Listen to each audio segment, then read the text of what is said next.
ಇವತ್ತು ಹಾಸನ ಜಿಲ್ಲೆಯಲ್ಲಿ ಒಂದು ಘಟನೆ ಅಂತ ರಿಪೋರ್ಟ್ ಆಯಿತು. ಆದರೆ ನಮ್ದು ಏನು ಪುರಸಭೆ ಆಫೀಸ್ ಒಳಗಡೆ ಏನು ದೇವಸ್ಥಾನ, ಆ ದೇವ್ರದ್ದು ಗಣೇಶ ದೇವ್ರದ್ದು ದೇವಸ್ಥಾನದಲ್ಲಿ ಎರಡು ಚಪ್ಪಲಿಯನ್ನು ದೇವರ ಮೇಲೆ ಹಾಕಿದರ ಬಗ್ಗೆ ಸೋಷಿಯಲ್ ಮೀಡಿಯಾದಲ್ಲಿ ಸಹ ಹಲವಾರು ಮಾಹಿತಿಯನ್ನು ಓಡಾಡ್ತಾ ಇದೆ. ಈ ಹಿನ್ನೆಲೆಯಲ್ಲಿ ನಾವು ಈಗಾಗಲೇ ಏನು ಅಧ್ಯಕ್ಷರಾದ ವಿರೂಪಾಕ್ಷ ಅವ್ರ ಕಡೆಯಿಂದ ಒಂದು FIR ಅನ್ನು ಕಂಪ್ಲೇಂಟ್ ತಗೊಂಡು FIR ಅನ್ನು ದಾಖಲಿಪಡಿಸಿದ್ದೀವಿ. ನಮ್ಗೆ ಇರುವ ಪ್ರಾಥಮಿಕ ತನಿಖೆಯಲ್ಲಿ ನಮ್ಗಿರುವ ಪ್ರಾಥಮಿಕ ಮಾಹಿತಿ ಸುಮಾರು ರಾತ್ರಿ ಸಮಯದಲ್ಲಿ ಇದಾಗಿದೆ. ಅದಾದ್ಮೇಲೆ ಬೆಳಗಿನ ಜಾವ ಏನು ಮಾರ್ಕೆಟ್ ಬಂತಾ ಇರುವ ಭಕ್ತಾದಿಗಳಿರ್ಲಿ ಇಲ್ಲ ಕೆಲವೊಬ್ರು ಸಾರ್ವಜನಿಕರಿರ್ಲಿ ಅದನ್ನು ನೋಡ್ಬಿಟ್ಟು ಬೆಳಗಿನ ಜಾವ ನಮ್ಗೆ ಮಾಹಿತಿಯನ್ನು ಕೊಟ್ಟಿದ್ದಾರೆ. ತಕ್ಷಣ ನಮ್ಮ ಪೊಲೀಸ್ನವರು ಹೋಗಿ ಸ್ಥಳಕ್ಕೆ ಹೋಗಿ ಏನು ಕ್ರಮ ಕೈಗೊಳ್ಬೇಕು ತಗೊಂಡಿದ್ದಾರೆ. ಈ ನಿಟ್ಟಿನಲ್ಲಿ ನಾವು ಮಾಡೋ ತನಿಖೆಯಲ್ಲಿ ನಮ್ಗೆ ಕಂಡು ಬಂದಿರೋದು ಒಂದು ಮಹಿಳೆ ಸುಮಾರು 12:30 ಟೈಮಲ್ಲಿ ಒಳಗಡೆ ಹೋಗಿ ವಾಪಸ್ ಬರ್ತಾ ಇರೋದು, ಮತ್ತು ಅವ್ರು ಏನು ಚಪ್ಪಲಿಯನ್ನು ಹಾಕಿದ್ರು ಕಾಲಲ್ಲಿ ಮತ್ತು ದೇವ್ರ ಹತ್ರ ಏನು ಇದ್ದು ಅದು ಎರಡು ಹೋಳಿಗೆ ಆಗ್ತದೆ, ಹೊಂದಾಣಿಕೆ ಆಗ್ತದೆ, ಅದನ್ನು ನಾವು ಸ್ಪಷ್ಟಪಡಿಸಿದ್ವಿ. ಇದು ಸಂಬಂಧಪಟ್ಟಂಗೆ ನಾವು ಹಲವಾರು ಎವಿಡೆನ್ಸ್ ಅನ್ನು ನಾವು ತೆಗಿತಾ ಇದ್ವಿ. ಆ ಮಹಿಳೆ ಎಲ್ಲಿಂದ ಬಂದ್ರು, ಹೇಗೆ ಬಂದ್ರು, what the means of transport ಅಂತ.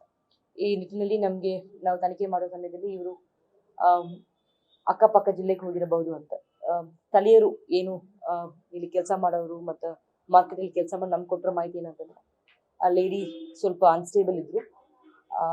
ಆದರೆ ಅವಾಗ ಏನು ಹೂ ಇತ್ತು ಆ ಹೂವನ್ನು ತಗೊಂಡು ಹೋಗಿ ಮತ್ತು ರಸ್ತೆಯಲ್ಲಿ ಏನು ಬನಾನಾ ಲೀವ್ಸ್ ಏನೋ ಇರ್ತದೆ ಆ ಲೀಫ್ ಎಲೆಯನ್ನು ತೆಗೆದು ಅವಾಗ ಮಾರಾಟ ಮಾಡ್ತಾ ಇದ್ರು ಅಂತ ಹೇಳಿದ್ರು. ಮತ್ತು ಅದು ಬೇರೆ ಕಡೆಯಿಂದಲೂ ಬರ್ತಾ ಇದ್ದ ಮಾಹಿತಿ ಇದೆ. ಸೊ ಇದೇ ಹಿನ್ನೆಲೆಯಲ್ಲಿ ನಾವು ಅದು ಏನು ಯಾರು ಬಂದು ಇದಾರೆ, ಹೆಣ್ಮಕ್ಳು ಯಾರಿದ್ದಾರೆ ಅಂತ ನಾವು ಗುರ್ತು ಮಾಡೋಕ್ಕೆ ಮತ್ತು ಅಕ್ಕಪಕ್ಕ ಜಿಲ್ಲೆಯಿಂದ ಬಂದಿರಬಹುದು ನಮ್ಗೆ ಸ್ಪಷ್ಟವಾದ ಕೆಲವೊಂದು ಮಾಹಿತಿ ಇದೆ. ಅದ್ರ ಮೇಲೂ ನಾವು ತನಿಖೆಯನ್ನು ಮಾಡ್ತಾ ಇದ್ವಿ.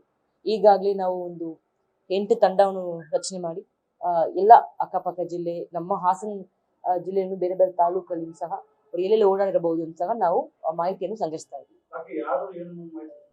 ನಮ್ಗೆ ಸದ್ಯಕ್ಕೆ ಗೊತ್ತಿರೋದು ಅವರು ಇಲ್ಲಿ ನೋಡ್ತಾ ಇರ್ತಾರೆ. ಇಲ್ಲಿ ಅವಾಗ ಬೆಳಿಗ್ಗೆ ಟೈಮಲ್ಲಿ, ಕೆಲವೊಂದು ಟೈಮ್ ಮಧ್ಯಾಹ್ನ ಟೈಮಲ್ಲಿ, ಸಾಯಂಕಾಲ ಟೈಮಲ್ಲಿ ಜನ ನೋಡಿದ್ದಾರೆ. ಮತ್ತೆ ಪಕ್ಕದ ಜಿಲ್ಲೆಯಲ್ಲಿ ಸಹ ಅವರು ನೋಡಿದ್ದಾರೆ. ಮತ್ತೆ ಅವ್ರದ್ದು ಮೂಲತಃ ಎಲ್ಲಿ ಅಂತ ಬಗ್ಗೆ ನಮ್ಗೆ ಇನ್ನೂ ಸ್ಪಷ್ಟತೆ ಸಿಕ್ಕಿಲ್ಲ. ಅದ್ರ ಬಗ್ಗೆ ನಾವು ಮಾಹಿತಿಯನ್ನು ಪಡೆಯುತ್ತೇವೆ. ಈಗ ಸ್ಥಳೀಯರು ಕೊಟ್ಟಿರೋ ಮಾಹಿತಿ ಮೇಲೆ ಅವ್ರಿಗೆ ಸ್ವಲ್ಪ ಅನ್ಸ್ಟೇಬಲ್ ಇದ್ದಾರೆ ಅಂತ ಹೇಳ್ತಾರೆ. ಬಟ್ ಅದನ್ನು ಸಹ ನಾವು ತನಿಖೆಯನ್ನು ಮಾಡ್ತಾ ಇದ್ದೀವಿ. ನಮ್ಗೆ ಈಗ ಸ್ಪಷ್ಟತೆ ಬೇಕಾಗಿರೋದು ಏನಕ್ಕೆ ಬಂದ್ರು, ಯಾವ ಟೈಮ್ಗೆ ಬಂದ್ರು, ಏನಕ್ಕೆ ಹಂಗೆ ಮಾಡಿದ್ರು, ಮತ್ತು ಅವ್ರನ್ನ ಬಂಧಿಸೋದು ನಮ್ಗೆ ಈಗ ಪ್ರಮುಖ ಕೆಲಸ ಇರೋದ್ರಿಂದ ನಾವು ಟೀಮನ್ನು ರಚನೆ ಮಾಡಿ ಬಂಧನೆ ಮಾಡೋಕ್ಕೆ ನಮ್ದು ಫುಲ್ ಸಿದ್ಧರಾಗಿದ್ದೀವಿ. ಸದ್ಯಕ್ಕೆ ನಮ್ಗೆ ಒಂದೂವರೆ ತಾಸು ಒಂದು ತಾಸಂತೂ ಮಾಹಿತಿ ಇದೆ. 1 ತಾಸು ಇಲ್ಲಿ ಓಡಾಡೋದ್ರ ಬಗ್ಗೆ ಮಾಹಿತಿ ಇದೆ. ಬಟ್ ಯಾವಾಗ ಬಂದ್ರು, ಯಾವಾಗ ಹೋದ್ರು, ಮೊನ್ನೆಲಿ ಬಂದಿದ್ರಾ, ಬಿಕಾಸ್ ನಮ್ ಸ್ಥಳೀಯರು ಏನಾದ್ರು ಇಲ್ಲ ಮಾರ್ಕೆಟ್ ಅಲ್ಲಿ ಕೆಲಸ ಮಾಡೋ ಎಲ್ಲರೂ ಅವಾಗ ನೋಡಿದೀವಿ ಅಂತ. ಬಟ್ ಕಂಟಿನ್ಯೂಸ್ ಆಗಿ ನೋಡಿದ್ರ ಇಲ್ಲಿ ಏನೋ ಮನೆ ಮಾಡ್ಕೊಂಡ್ರ ಬಗ್ಗೆ ನಮ್ಗೆ ಇನ್ನು ಸ್ಪಷ್ಟತೆ ಸಿಕ್ಕಿಲ್ಲ. ಸೊ ಮೂಲತಃ ಬಗ್ಗೆ ಯಾವ ಡಿಸ್ಟ್ರಿಕ್ಟ್ ಅಂತ ಬಗ್ಗೆ ನಮ್ಗಿನ್ನು ಮಾಹಿತಿ ಸಿಕ್ಕಿಲ್ಲ. ಆದ್ರೆ ಸ್ಥಳೀಯರು ನೋಡಿದ್ದಾರೆ.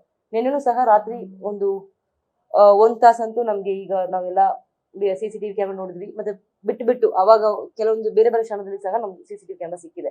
ಸೊ ಅದನ್ನು ಸಹ ನಾವು ಒಂದ್ ವೇಳೆ ಇಲ್ಲಿ ನಮ್ಗಿರೋ ಮಾಹಿತಿ ಬೇರೆ ಕಡೆಯಿಂದ ಬಂದು ಇಲ್ಲಿ ಇದ್ದು ತಿರ್ಗಾ ಕೆಲವೊಂದು ಟೈಮ್ ಸ್ಪೆಂಡ್ ಮಾಡಿ ಆಮೇಲೆ ಹೋದ್ರು ಅಂತ ನಮ್ಮ ಮಾಹಿತಿ ಇದೆ. That's what I said. ಈಗ ಸ್ಥಳೀಯರು ಹೇಳಿರೋ ಪ್ರಕಾರ ಅವ್ರು ಅಷ್ಟೊಂದು ಸ್ಟೇಬಲ್ ಇಲ್ಲ ಅಂತ ಹೇಳ್ತಾರೆ. ಬಟ್ ನಮ್ಗೆ ಈಗ ಪ್ರಮುಖವಾಗಿರುವ ಕೆಲಸ ಅವ್ರು ಬಂದ್ರೆ ಮಾಡ್ತಾರೆ. 8 ಟೀಮನ್ನು ರಚನೆ ಮಾಡಿದ್ವಿ. ನಮ್ಮ ಬಾರ್ಡರ್ ಡಿಸ್ಟ್ರಿಕ್ಟ್ಸ್ ಏನೇನಿದೆಯೋ ಮತ್ತೆ ಎಲ್ಲಾ ಬಾರ್ಡರ್ ಡಿಸ್ಟ್ರಿಕ್ಟ್ಸ್ ಅಲ್ಲಿ ಏನೇನಿದೆಯೋ ಮತ್ತೆ ಇಂಪಾರ್ಟೆಂಟ್ ತಾಲೂಕ್ ಹೆಡ್ ಕ್ವಾರ್ಟರ್ಸ್ ಏನೇನಿದೆಯೋ ಮತ್ತೆ ಎಲ್ಲಿ ಈ ರೀತಿ ಹೂ ಮಾರಾಟ ಮಾಡೋದು ಇಲ್ಲ ಮಾರ್ಕೆಟ್ ಏರಿಯಾಸ್ ಏನಿದೆಯೋ ಅಲ್ಲಿನೂ ಸಹ ನಾವು ಶೋಭಾವನ್ನು ಮಾಡ್ತಾ ಇದ್ದೀವಿ. ಇಲ್ಲ, ನಮ್ಗೆ ದಾರ ಏನು ಕಂಡು ಬಂದಿಲ್ಲ. ಹಂಗೆ ಇಟ್ಟಿರೋ ಬಗ್ಗೆ ಕಂಡು ಎರಡು ಭಾಗಕ್ಕೆ ನಮ್ಗೆ ಇರೋ CCTV ಕ್ಯಾಮೆರಾ ತಾವೆಲ್ಲ ನೋಡಿರ್ಬಹುದು ಅಂತ ಅನ್ಕೊಂಡಿದೀವಿ. ನಮ್ಗಿರೋ ಮಾಹಿತಿ ಪ್ರಕಾರ ಅವರು ಒಳಗಡೆ ಹೋಗುವಾಗ ಅವ್ರು ಏನು ಚಪ್ಪಲಿಯನ್ನು ಹಾಕಿದ್ರು, ಹೊರಗಡೆ ಬರುವಾಗ ಆ ಚಪ್ಪಲಿ ಇಲ್ಲ.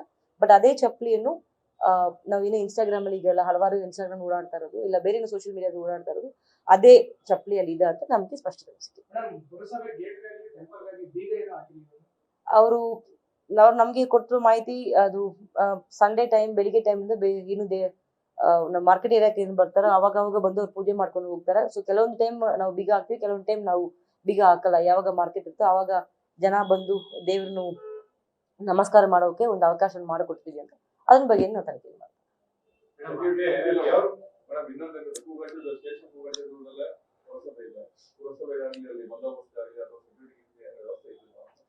ನಾವು ಚೆಕ್ ಮಾಡಿಸ್ತಾ ಇದ್ವಿ, ಅದ್ರ ಬಗ್ಗೆ ನಾವು ಡೀಟೇಲ್ಸ್ ತಗೊಳ್ತಾ ಇದ್ವಿ. ಬೀಟ್ನವರು ನಮ್ ಬೀಟ್ನವ್ರು ಎಲ್ಲಾ ಕಡೆ ಇರ್ಲಿಲ್ಲ, ಬೀಟ್ನವ್ರು ಎಲ್ಲಾ ಕಡೆ ಓಡಾಡ್ತಾ ಇರ್ತಾರೆ.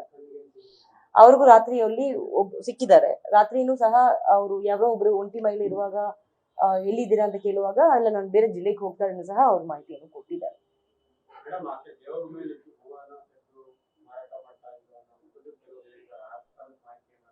ನಮ್ಗೆ ಕೆಲವೊಬ್ರು ಈ ಫ್ಲವರ್ ಮಾರ್ಕೆಟ್ ಅಂಗಡಿಯಲ್ಲಿ ಕೆಲಸ ಮಾಡೋರು ಮತ್ತೆ ಫ್ಲವರ್ ಮಾರ್ಕೆಟ್ ಅಂಗಡಿ ಇಟ್ಕೊಂಡು ನಮ್ಗೆ ಕೊಟ್ಟಿರೋ ಮಾಹಿತಿ, ಅವ್ರಿಗೆ ಈ ರೀತಿ ಅಭ್ಯಾಸ ಇತ್ತು ಅಂತ ಹೇಳ್ತಾರೆ. ಈ ರೀತಿ ಏನು ದೇವ್ರಿಗೆ ಹೂ ಹಾಕ್ತಾರೋ ಅದು ಒಳಗಡೆ ಹೋಗಿ ದೇವ್ರ ಹತ್ರ ಹೋಗಿ ಆ ಹೂವನ್ನು ತೆಗೆದು ಮತ್ತು ಅದು ಏನು ಲೀಫ್ ಎಲೆ ಏನು ಸಿಗುತ್ತೋ ರೋಡಲ್ಲಿ ಅದನ್ನ ಇಟ್ಕೊಂಡು ಮಾರಾಟ ಮಾಡ್ತಾ ಇದ್ದಾರೆ. ಅಲ್ಲಿಂದ ಸ್ವಲ್ಪ ದುಡ್ಡು ಮಾಡ್ತಾ ಅದನ್ನು ಸಹ ಸ್ಥಳೀಯರು ಹೇಳ್ತಾ ಇದ್ದಾರೆ. ಆದ್ರೆ ನಾವು ಅದನ್ನು ಸಹ ನಾವು ತನಿಖೆ ಮಾಡ್ತೀವಿ.